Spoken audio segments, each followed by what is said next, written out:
Good morning, guys, and welcome to my unboxing and review of the high-grade Leo S. This is a 2021 premium Bandai exclusive release that I got for about $24, which I'm surprised it was relatively inexpensive compared to the other two Leos, because this felt like it comes with the most in terms of its loadout and accessories and things like that, with that giant flowing cape, a couple of big, like, dueling-style beam sabers, and a beam musket or something like that, but it looks really cool. This is my favorite of the three side story Leos and is the reason why I picked up all three of them, mainly because I wanted this one and I didn't want it to feel lonely on the shelf, because I absolutely adore this design, this very regal design, very similar to the Leo R, which emphasizes agility and grace. This feels like it emphasizes regality, with this very, like, performative, gaudy, over-the-top cape with the very large pauldrons there, the dueling style, like, sabers here, complete with a knuckle guard on the hilt. All of it's, like, really, I guess, performative in a way that I really like, combined with the red and gold color scheme being really awesome. But of course we will have it here on the box art dueling with the Geminas, I think, Unit 1. I'm not that familiar with the Wing Side Story Gundams, so forgive me if I got it wrong. But I am really looking forward to this build. I am curious at what exactly it's going to be reusing from the base Leo, because as you may know, I took a look at the Leo flight type a couple of weeks ago, and I did have some problems with the joints in that kit. A lot of the polycap ball joints, and especially the ankle armor that didn't use polycaps, was very loose. I am mostly concerned about the connection from the leg into the hip. If it's using that same polycap ball joint from the base Leo, it might be a little bit rough, but if it's using something similar to the Leo N that I took a look at last week, which redid the joint to be a full, like, proper PS plastic on plastic build, then it should work out fine. But of course, in typical fashion for these side story Leos, this box art here is going to be a standard release style box art, which does look really nice. This painting style here, emphasizing again the metallic sheen of the Leo S, making it look really cool and stuff as it's facing off with a Gundam there. On the bottom here, we get a painted build, more information, very uncharacteristic of a P-Bandai release, but I am very grateful for it. Of course, showing off the Leo S here with its hard plastic cape there, showing off the head construction with the clear camera for the big mono eye there, showing off the dual sabers there that can be mounted onto the hip. Of course, talking about being able to pose the cloak in different ways depending on how you, like, attach the parts, and then showing it off aiming the, I think, musket. Yeah, it is the beam musket there. And then talking about how many of the parts here are newly designed for this kit and not reused from the Leo. And then, of course, its weaponry here, 2 dueling sabers and 1 beam musket. And on the back here, it's just going to have some information on the development of the Leo S, being piloted by Roche Natono, and of course, being used by the Stardust Knights, which I think is like a special forces unit of Oz. But getting right into it, inside the box, we will get 4 bags of runners, the exact same amount as the Leo N, which also makes me a little bit surprised that this was so much cheaper than the Leo N. This is like over 20% cheaper, but I assume many of the parts are going to be smaller because of the relative, I guess, slimness of this kit compared to the Leo N especially. But of course we will be getting this standard style manual here showing off the Leo S here with a fairly tall total height, but presumably that is because of this very over-the-top end crest here. Of course, unknown outputs and propulsion, and then talking about its armaments being the big cloak it has, acting very similar to, of course, the cloak of things like the Sandrock and the Crossbone Gundam. And of course it will also come with a musket and 2 sabers.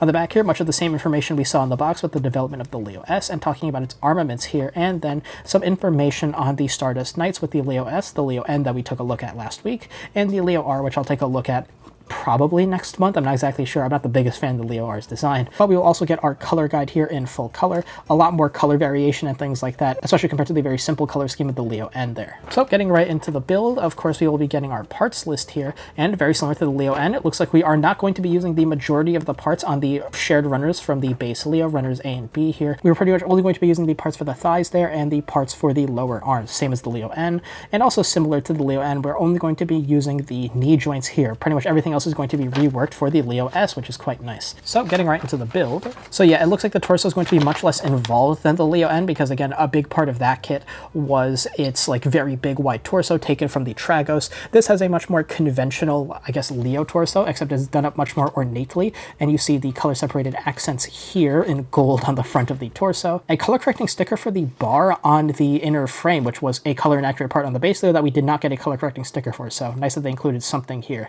And it looks like it's going to be much more frame layering on this kit than the base Leo, and it also looks like they are reworking the center joint in the torso to not use those polycap ball joints, which I didn't like, which I'm very much appreciative of, but it makes it a little bit odd that the Leo N still used it despite it coming after this kit, which doesn't. And then of course we will be getting Our head here, very ornate, with a ton of part separation, it looks like, with a ton of very small parts and things like that, and a lot of layering. It looks like we were going to be getting two different options for the head, for two different visor types, I guess. So it looks like we're going to be getting the option for a thin visor or a standard Leo mono eye. I'm probably going to show it off with the visor to make it stand out a little bit more, but we'll see how nice that looks after the build.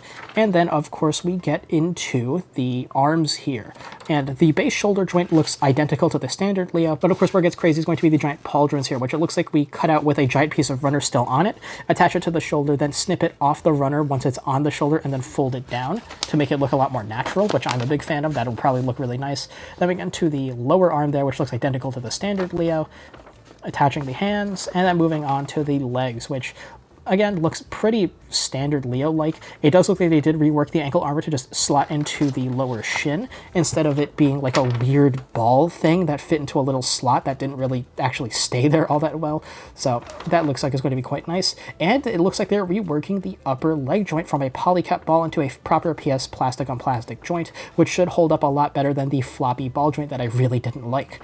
And of course we assemble the rest of the leg, which looks very similar to the base Leo, just with some extra, I guess, part separation for things like the knee there. And then we get into our waist, which looks significantly more involved than the base Leo, but still fairly simple. Then we fully assemble the base Leo S and then move on to our cloak here, which looks like it's going to have a wide range of articulation and things like that. So I am very interested to see how well you can pose it in different circumstances and things like that. And then, of course, you get into our weapons here, starting with the beam musket, which looks like it's going to be fairly simple to have to sandwich together, but some extra parts for our handle there, and a very ornate, I guess, black and gold sticker that wraps around the butt of the weapon. And then, of course, getting a special trigger finger hand to hold the unorthodox grip of the musket. And then talking about assembling the beam dual sabers, which, yeah, about what you would expect. 2 parts for the handle, 1 part for the blade, and then a separate set of handles for storing it on the waist. So yeah, overall it looks like it's going to be a very nice high quality build. Well, exactly what I was expecting from this kit. And inside the bags we will get 7 runners, which is significantly less than the Leo N. But again, a lot of these runners are still full size and quite large, like those 2 multicolor runners that you see down there. So you should still be getting your money's worth out of this kit. But you will also be getting this slightly larger sticker sheet compared to the base Leo, which didn't have any, and the Leo M, which had a very small sticker sheet. So this is going to get some of your usual suspects with stickers, with metallic green stickers for the mono eye, the visor, I think the head camera, a darker pink sticker here to wrap around the bar and the torso for better color accuracy, and this very ornate sticker here for the butt of the beam musket. So these 4 things I don't really blame for needing color correcting stickers to actually fix, especially this detail here at the back of the musket, so this isn't the biggest deal in the world. As for the runners themselves, so these runners were printed in June of 2025, starting with runner A here from 2018 standard Leo, same thing that we saw with the Leo flight type and you saw last week with the Leo N. This is going to contain the vast majority of the armor parts for the base Leo in this bright red color, the main color of the Leo S, but like I said in the manual section, the only parts we're really going to be using are going to be the upper thighs here, parts for the lower arms. Runner B, still from the standard Leo, go in a primer frame gray, going to contain the vast majority of the joint parts for the base Leo that we aren't going to be using. I think we're pretty much just going to be using the standard holding hands from this Leo and the knees. So starting with some brand new runners for the Leo S with the runner design date of 2021, starting with 2 of runner C1 here for a multicolored runner for parts all across this kit. We'll be getting the same bright red that we saw on runner A for all of the red armor parts seen all across this kit for things like the torso there, the legs, the arms, the head, the skirts, etc. We will be getting 1 part here in a dark pink. Not exactly sure what this is for, but we will see once we build the kit. Clear green up here, 1 part for the visor there, if you decide to use the visor type head, and the 2 beam effect parts for our beam dual saber, and then a bunch of parts down here in an injection gold, which I will be repainting over with an EX Yellow Gold Gundam marker. So I'm actually recording these unboxings for all of the side story Leos at the same time, so I haven't actually built the Leo N yet, but I assume the EX Yellow Gold will look really nice on this kit, but we'll see if I eat my words once I actually assemble this kit like I think a week after I filmed this unboxing. Runners D1 and D2 in a primer frame gray with this middle part shared between them, going to be the vast majority of our frame and joint parts for all across this kit. You see parts for things like the shoulders, the inner frame part for the torso there, an inner frame part for the head, inner frame parts for the waist, some parts for the beam musket, and the special trigger finger hand for the beam musket. And last but certainly not least, because there are no polycap joints in this kit, surprisingly, is going to be runner E in this dull burgundy color, going to be for our cape here, which is going to be in hard plastic. Some people aren't the biggest fan and prefer the more like, I guess, like trash bag type material that you see in things like, I think the master grade crossbone had a cloak similar to that, but I am much more a fan of the hard plastic cloaks just because they hold better in poses and things like that. It's much easier to get them to look, I guess, natural and things like posing. You get much less range of motion, but it's a fair trade-off, I guess, for the ease and the aesthetic appeal of these hard plastic cloaks. So, looks like it's going to be shaping up to be a somewhat simple but still very nice high-grade build with a ton of part separation, so I will see you after the build. Alright, welcome back. Here is the high-grade Leo S snap-built, panel-lined, and lightly painted. I decided that I wasn't going to go through with painting this kit in EX Yellow Gold, and to make sure the 3 Stardust Knight custom Leos all stand out from each other, I'm using different tones of gold for each. So I used yellow gold for the Leo N, which I thought fit better with it for being so bright and bold. For this kit, I decided to use a more, I guess, regal, slightly more subdued red gold. That is the tone supposed to be used with the Hyakushiki, and I think it's the tone seen on the Master Grade Hyakushiki 2.0, and it does look really good on this kit alongside the main red color tone of it. So, getting right into the build, yep, at the end of the day, this is still a Leo. This is going to be an incredibly simple build, even though they do rework many of the parts, and this kit does not use polycaps at all, which solves the main problem I had with the base Leo, being the looseness of many of the parts all across the Leo due to the polycap ball joints. This kit completely eschews all of those problems, reworking all of those joints to be proper PS plastic on plastic joints, which does end up working incredibly at the end of the day and makes this kit very stable and gets rid of many of those problems that I had with the base Leo.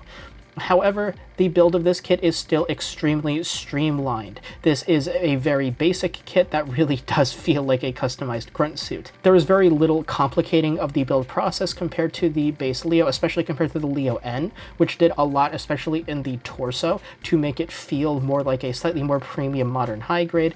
This really does not do that. It swaps out many of the parts for better non-polycap reliant parts compared to the base Leo, and there is some nice parts layering in things like the torso, and the shoulder build is actually somewhat more involved than the base Leo, but this is still a very quick build that you can easily knock out in an hour or two. So maybe like the other Leos and like the other Stardust Knight kits, save this for when you don't have that much time to build gunplay, so you can quickly bang out this really excellent looking kit quite quickly. The only thing I will note about the build that is kind of really unorthodox is going to be in the shoulders, with all of the individual, I guess, plates that drape down over the shoulder over the cloak, all coming together on one really big arc piece on the runner that needs to be sandwiched between a claw piece and the top of the shoulder, and then you snip the individual plates off of that big arc piece once it's actually on the kit, which is pretty unorthodox and I haven't actually seen it before. And that does mean it is a little bit annoying to paint, because I do like, if I'm going to repaint some of these pieces before I assemble the kit, I like to snip them all out before assembling, paint them, and then once the paint is dry, then I assemble the kit. If you want to do that with this, that makes assembling these shoulders incredibly tedious and annoying.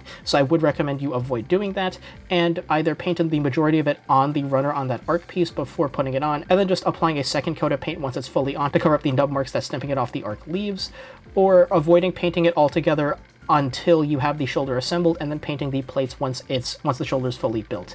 Apart from that little hiccup being a little bit awkward when building the kit, this kit builds up in exactly the way you would expect from a kit based on the Leo, which is simple, quick, but effective. And at the end of the day, I'm very impressed with how this kit handles the parts layering and color separation and all that, given the relatively few amount of parts in the box. So getting to aesthetics then, and this is where this kit is really going to shine. I mean, look at it. It is so regal and impressive, and this is pretty much the only Leo that I've seen that actually rivals the Tallgeese in terms of how much I love it and how I keep coming back to the word regal, because that's really what this kit is going for, and it handles that look a lot better than the Tallgeese, which also had a bit of, I guess, nobility to its design. This kit takes that and amps it up to 11. So, of course, before we get into my opinions on this design, let's talk about the color correcting stickers and color accuracy. So I did end up using all of the color correcting stickers on this kit, although not all of them are visible. So sticker 1 is going to be for the large green square like mono eye sensor for the Leo behind this customized Tallgeese like face that you can remove the muzzle piece and the visor to just have the Leo sensor exposed there,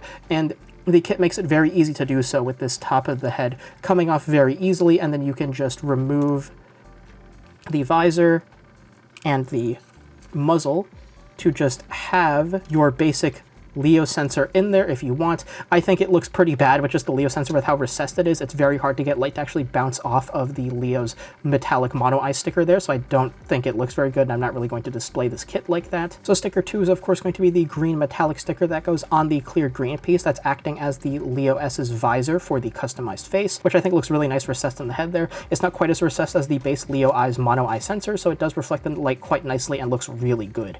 Sticker 3 is going to be for this front head camera there on this very large ornate gold head crest. Sticker 4 is going to be for this pink wraparound detail on the gray bar in the chest. Like I said, on the base Leo, the Leo flight type that I took a look at, the bar has a raised detail in the middle that is not color accurate on any of the Leos, so this one includes a color correcting sticker for that. And sticker 5 is going to be on the beam musket. For the stock here, you get this wraparound black and yellow sticker. So fortunately, if you repaint all of the injection gold parts with metallic gold paint like I did, the tone of yellow on the sticker no longer matches it. So this may be a detail that you would want to just paint in the black parts around the raised gold detail that's underneath the sticker, and then leave the raised part painted in proper gold. I think that would look a lot nicer than using this wraparound sticker. And apart from those color correcting stickers, I'm happy to report that this kit is entirely color accurate, which is quite nice. It looks really great out of box with just the, I guess, a little bit above minimal effort that it takes to repaint all of the injection parts in proper gold metallic paint. And it looks really great once you do so. The way the plates all drape over the cloak like this all looks really good. The one annoyance I will mention when handling this kit is this middle part of the cloak. I don't know how most people do it, but normally when I pick up my kits, I like to grab it around the front of the torso and the middle of the back, and when you do that, it presses the middle of the cloak in and it looks really awkward, and you have to keep readjusting it, which is kind of hard to do without disturbing the rest of the kit. So that's a little bit of an annoyance in my experience, but apart from that, I absolutely love the way this kit looks. It just looks so impressive in a way that most high grades fail to be, and this kit is very visually striking with the bright red and gold color scheme, with the almost Samus-like face there. I think it's mostly the visor shape, the featureless muzzle, and the red tone of the armor around the helmet that's giving me that kind of vibe. But this kit does look quite excellent and is, again, the only Leo I've seen to outdo the Tallgeese in terms of nobility. This kit is just a treat for the eyes, and it's very impressive. If you're not the biggest fan of like very gaudy kits or kits that rely heavily on the color gold to stand out, then this kit may not be for you, but for me, I absolutely love the way this thing looks with all of the layering, with these gold details poking out of the chest, with the pink accents in the head. All of it just comes together to make this incredibly impressive looking model kit that I love. So for a quick size comparison, here is the high-grade Leo S next to a standard-sized high-grade, the high-grade Blue Destiny Unit 1. As you can see, the high-grade Leo S is going to be taller than your typical Leo, standing in head height at least, basically in line with your average high-grade. Of course, given the very large head crest on this thing, it will take up a ton of extra height on your shelf, and especially if you're doing some dynamic posing, having the cape flare out and all that, this will take up plenty more depth or width-wise space on your shelf, so make sure to account for that if you want to pose this kit doing anything dynamic. And for a visual comparison, here is the high-grade Leo S next to one of its companions from the Stardust Knights, the Leo N that I took a look at last week, as well as the kit I'm using as the baseline Leo, the Leo Flight type. So as you can see, the Leo S really does tweak the proportions of the base Leo, although not to the extent of the Leo N, where it does stand a bit taller and wider than your typical Leo with much broader shoulders to really, again, give it a kind of commanding presence that most Leos simply don't have. But you really can see that this is just a customized Leo, with especially in the upper thighs being identical between the two, just color swapped. And I don't know how well you can see with the cloak, but the majority of the arm is going to be identical to the base Leo, again with the main difference coming from the shoulders. If I raise the cloak here, you can kind of see that, yeah, it's just it's the same Leo arm, just with a much more impressive shoulder. So yeah, this does the job of looking like a customized Leo a lot better than the Leo N does, because that kit again takes parts from the Tragos, which is a decidedly not Leo mobile suit. And this kit really does the design concept of being a customized commander type Leo a lot of justice, where you can clearly see the lineage, but it does a incredible job standing out and being unique. So for your accessories, here's the high-grade Leo S with everything it comes with. So very, I guess, typical for the Stardust Knight customized Leos. This is going to be a pretty bare bones accessory spread, not coming with all that much, but what it does come with really, again, helps it stand out on your shelf and allows it to do plenty of cool things.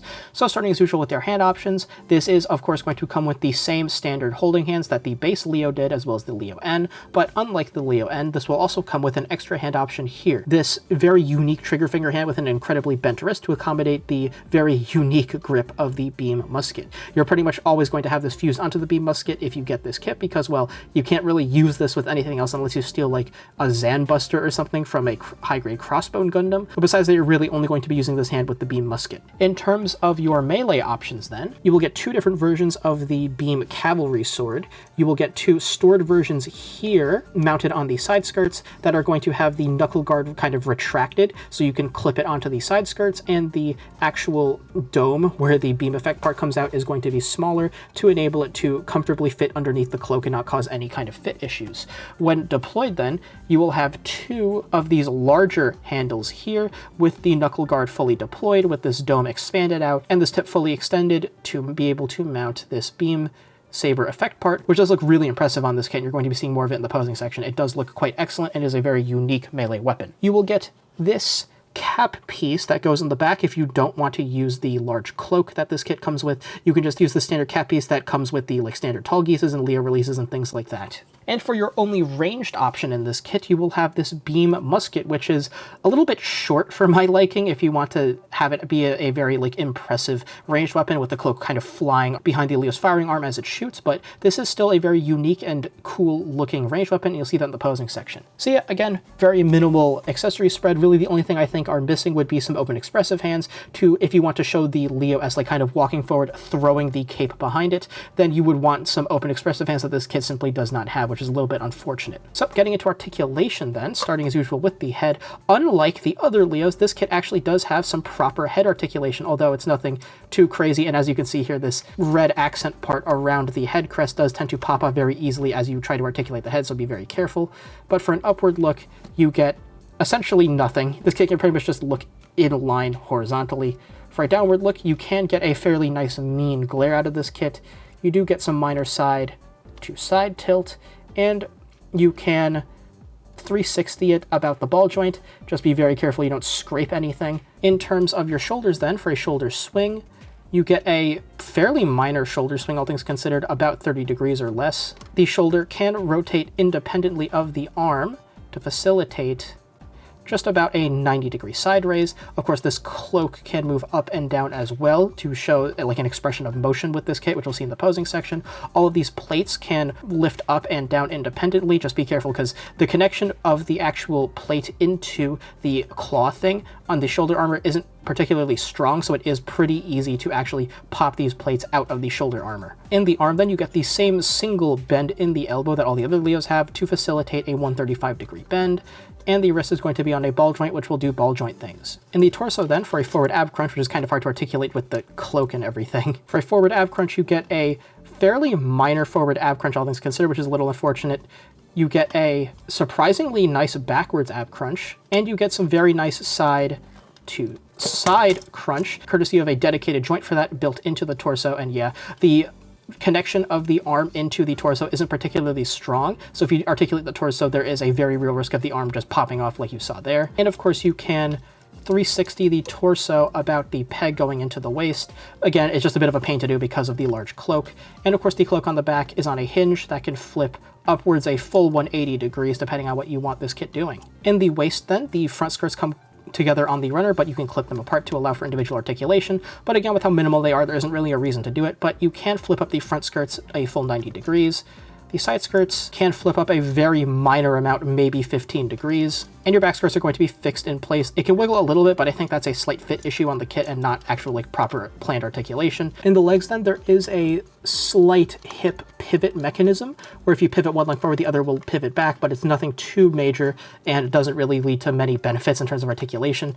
For forward kicks, you can get about 90 degrees. For side kicks, you can get just under 90 degrees. And for back kicks, you can get maybe 15 degrees, nothing too impressive. You can get some slight 45-degree rotation outwards in the upper thigh, and a little bit less inwards. A double bend in the knee, like all the other Leos, will give you a full 135-degree knee bend or so. Again, some hollow details in the side of the knee joint there does make this a little bit unsightly. The ankle armor does use a similar connection to the base Leo, but the ankle armor actually clicks into place instead of just kind of floating there, so it does not pop off anywhere near as easily, but The ankle armor also has much less articulation than the basically only being able to tilt a minor amount side to side. In terms of the feet then, of course, no heel-toe separation. For overall toe dips, you get a minor toe dip. For overall toe raises, you can get a fairly nice toe raise. You get some minor side to side tilt because of these rather large joint caps going into the sides of the feet. And you get a minor, maybe 15 to 30 degree pivot to either side.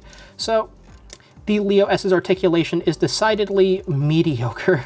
It doesn't do anything particularly well except for the side-to-side ab crunch, and this kit is relying a lot on its aesthetic design language to convey, like, the, I guess, intent behind its poses more so than the articulation, which you'll see in the posing section right now. So getting the high-grade Leo S into a spin, starting with the usual running and gunning pose, and this shows off a couple of key things. One, that the balance of this kit is surprisingly workable, although it did take a lot of finicking to get it balanced on one foot.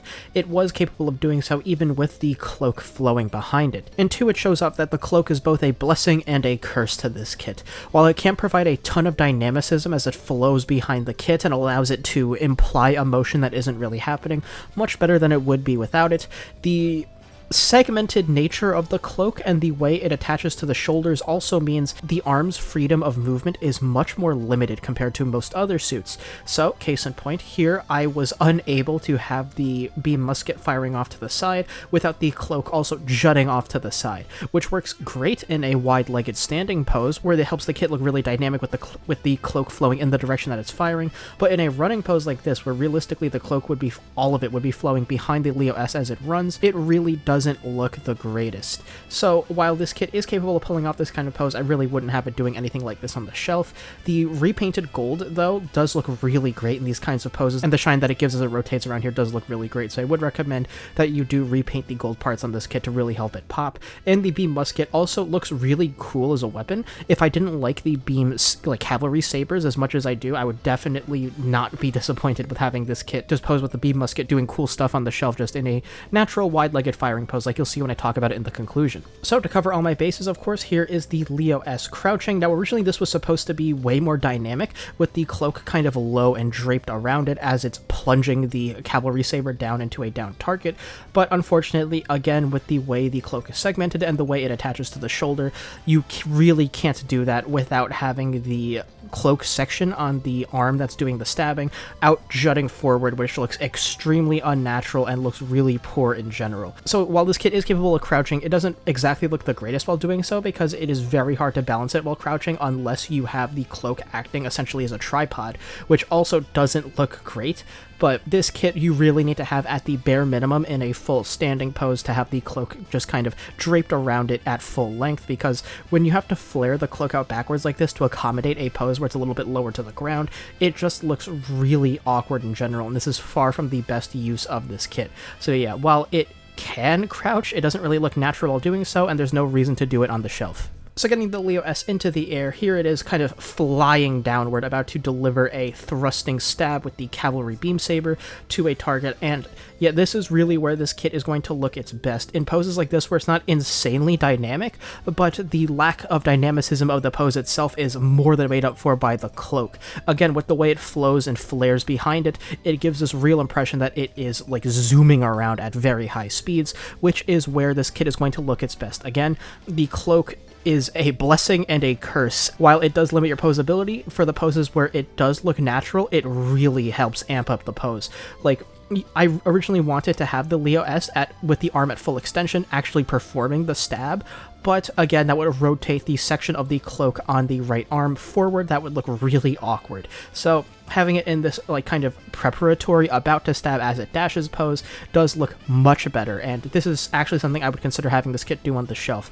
This is going to be a kind of running theme for the poses that work well for this kit, where it's going to be these poses that would look kind of lackadaisical for other kits, but with the cloak actually providing a ton of extra implied movement, it turns those like kind of lackluster poses into something that looks really great for this kit, which again also fits for the kind of regal nature of the kit. It gives all of its poses that it does work in a sense of majesty where otherwise there really would be none. So yeah, this is an excellent pose. Poses like this are really where the Leo S does shine, and this is something I would consider having this kit do on the shelf. So getting the kit into a slow walking forward pose with the beam cavalry saber drawn and the cloak flowing behind it. I'll leave this up spinning around while I talk about the conclusion. So in conclusion, the high grade Leo S is a real looker of a kit that does very clearly show its lineage to the Leo, especially in the build being extremely simple and streamlined, but the aesthetics of this kit more than make up for its shortcomings in my opinion, most of which has to do with posing, because of the incredibly back heavy nature of the cloak in addition to the way it's segmented and the difficulties it poses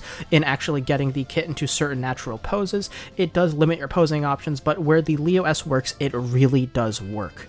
In terms of the build then, this kit is incredibly streamlined. It is based on the Leo and it shows. Much of this kit is going to be incredibly similar to the base Leo, being very simple, a couple of parts are sandwiched together, plenty of hollow spaces in between. Luckily though, this kit does eschew all of the poly caps that were on the Leo, and as some of you may know if you've watched my video on the Leo N or the Leo flight type, were my least favorite part of the base Leo's construction. Those polycap ball joints left many parts of the Leo feeling much floppier than they really could be, and this kit getting rid of all of those gets rid of all of that flop and feels surprisingly stable most of the time, again given the very back heavy nature of the cloak. Again, certain poses will cause the legs and especially in the knees to give out a little bit, but far less than if it had the same polycap ball joints as the base Leo. So this kit is far more stable than I was expecting, and it layers up in certain places, particularly in the head and torso, in a very nice way to make the kit look ornate and truly deserving of its commander title. The only odd part of the construction that we'll bring up is going to be in the shoulders, with the way all of the plates on the shoulder pauldrons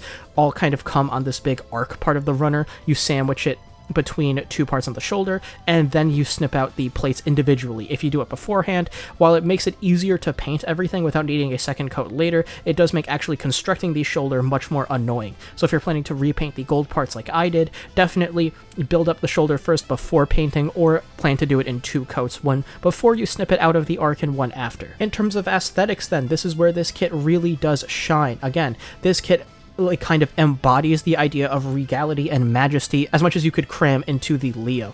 It stands taller than your typical Leo, again giving it more of a commanding presence, with a very ornate golden head crest and in a very bold, bright red and gold color scheme. In addition, the dark red cloak that drapes behind it gives it an additional presence and sense of regality that the Leo absolutely lacks. This kit appears much more noble than even the very noble Tallgeese that the Leo is based on, and this is going to be the main reason why you would want to buy this kit. If you're into this aesthetic, this is a fantastic kit that really does the look justice. And it's also helped by the fact that there are no color inaccuracies beyond those fixed by the color correcting stickers, most of which are pretty understandable, with minor details like the pink bar in the chest, and the stock of the beam musket being the two that aren't like metallic camera details that you would expect on high grades, and even then, those two color correcting stickers are fine. The only down point I will mention is the ornate sticker on the butt of the musket. The shade of yellow on it will not match the shade of gold on the kit if you decide to repaint it, obviously, so needing to repaint in the black yourself to have a consistent shade of gold all across this kit may be a little bit annoying, but I think the end result would be more than worth it. In terms of accessories then, this kit comes with almost everything you would expect, with two very nice looking cavalry beam sabers in both stored and deployed modes, and the beam musket for a ranged option with an accompanying trigger finger hand to look natural firing it. The only thing that I feel is missing from the accessories is of course going to be open expressive hands if you want to pose it kind of flinging the cloak like around behind it for more expressive posing. Apart from that, this kit comes with everything you would want or expect the Leo S to have. In terms of articulation then, this is where this kit really falls flat. Because of the very back heavy nature of the cloak and the way it attaches to the shoulders, it really limits the poses you're capable of doing in the top half of the body. And the weight of the cloak does limit the lower half of the body a little bit, with the knees in particular proving a little bit weak for the cloak in certain poses, but with a little bit of finicking you can get it balanced looking fairly natural. Unfortunately though, the lack of mobility in the top half is where this kit really does fall, with certain poses like thrusting stabs, like actually being mid-stab and things like that, being impossible while also looking natural because of the way the cloak flows along with the arm. It would flow in the direction of the stab, which just looks incredibly unnatural. And the cloak also does limit your ability to have this kit in anything lower than a standing pose, which also limits your pose ability. So if you're fine with the limited range of poses that this kit is capable of, then this kit will look fantastic to you. If you prefer your kits to have a ton of range of motion and to have a ton of very dynamic poses, not relying on the image of the cape to imply the motion without actually showing it, then this kit may not exactly be for you. So would I recommend this kit? If you like the aesthetic, absolutely. That is where this kit is at its best. That is where this kit shines. If you like how this kit looks, absolutely go for it. In the few poses this kit is capable of that looks natural, it looks amazing. And in my opinion, it is worth losing the range of motion in the upper half of the body and losing a few of the poses you might want to have this kit doing in exchange for the poses it can do, looking so much better for it. But if you're not the biggest fan of this design, or if you really need your kits to have a wide range of motion for dynamic posing, then I would say skip out on this kit unless you really want the full trio of the Stardust Knight kits. But the Leo S is a fantastically regal kit that is incredibly unique and looks amazing, and it provides such a wonderful presence for being based on a Leo that I love this kit, and if you like this design, I would absolutely recommend it to you. So that was my review of the high-grade Leo S. What do you think of this kit? Let me know in the comments below. If you like videos like these, make sure to hit notification bell so you don't miss future uploads. If you like this video, give it a like, and I'll see you next time with my review of the Leo R. I'll be finishing out the Stardust Knight trio, and after the Leo R, I'll probably be taking a look at the high-grade Ash Savior, so I'll see you then.